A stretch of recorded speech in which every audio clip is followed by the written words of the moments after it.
Hello. So, my current life is not exactly brimming with interpersonal communication, but even when my life was different, I was never the most outgoing person because I just don't like human contact all that much. I do, however, talk to myself quite a lot, and I always have. But to be more specific, I don't actually talk to myself. I talk to other people that aren't there. For instance, I might talk to a celebrity or a YouTuber that I watch because I heard them say something that made me think or made me angry, and I want to share my thoughts with them, but I know I'll never be able to do that in person. So instead, I just do it in my kitchen, pretending that they're there. Well, there's a difference between saying that you personally don't like something and saying that it's bad in general. Other times, I simply talk to imaginary friends. I pretend as though I have people in my life who share specific interests with me. This way, I can rant about my hobbies or interests and feel as though I'm being listened to by someone who actually cares. Can you actually play Deltarune genocide? I don't think you can actually kill anybody, so you can fight, but the ending is going to be the same. You know, a small part of me kind of wants to try just because I want to experience everything the game has to offer, but another part of me would shatter to pieces if I disappointed Ralsei.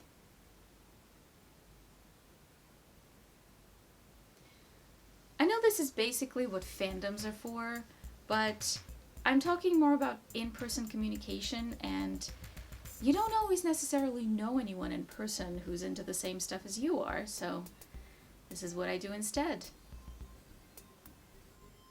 You don't have to do that.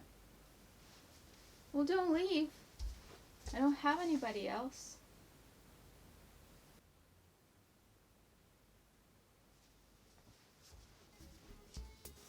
Another form of self-communication in which I often engage is pretending that I'm doing a live stream or interview.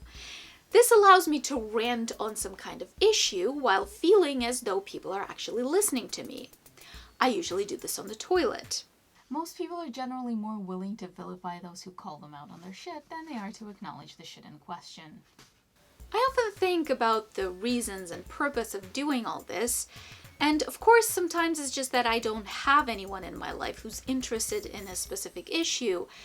Sometimes I'm so desperate to talk about something that I actually end up discussing it with my mother, but it usually goes something like this. I can only do fractals with a VPN now because of the fucking block on the Amazon servers. You said words. So instead, I end up discussing things with imaginary people who understand me and care, because I imagined them to care. Of course, this form of communication is often a lot safer than talking to real people, because imaginary people are never going to say anything that will hurt or upset you, because they only say the things that you want them to say. But I don't think that this is always a replacement for communication with real people. I think that sometimes it fulfills a completely different need. It's more like a diary. It allows you to express certain things that you don't necessarily want to express to real people. Maybe it's something sad that you don't want to upload on anybody, or an unpopular opinion that you know will get you backlash and hate, and you don't necessarily want to express it publicly because you know it will make no difference, but it might get you in trouble or cause you pain. But also, it's a way to do certain things that you will never be able to do in real life. I mean, I can't tell my favorite composers how I feel about their music, because I don't personally know them, or they're just really far away, or dead, but I can pretend to. I can't do a live stream or interview that people will actually want to watch, but I can pretend to.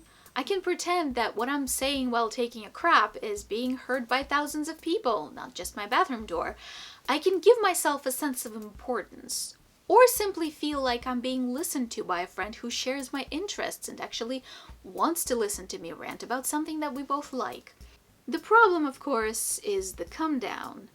The moment when you remember that actually you don't have that kind of friend, or a fan base that wants to watch your live streams or your interviews.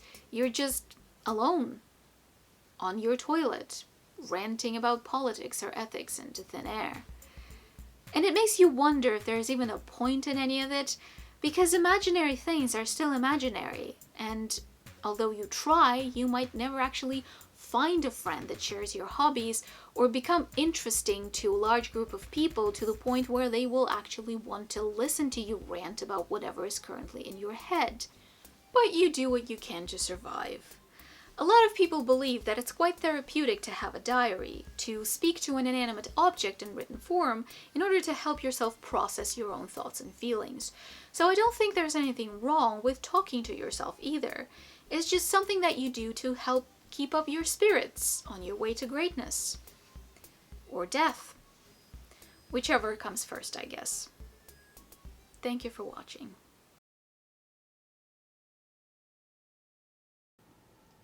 A Char and a Norn walk into a bar.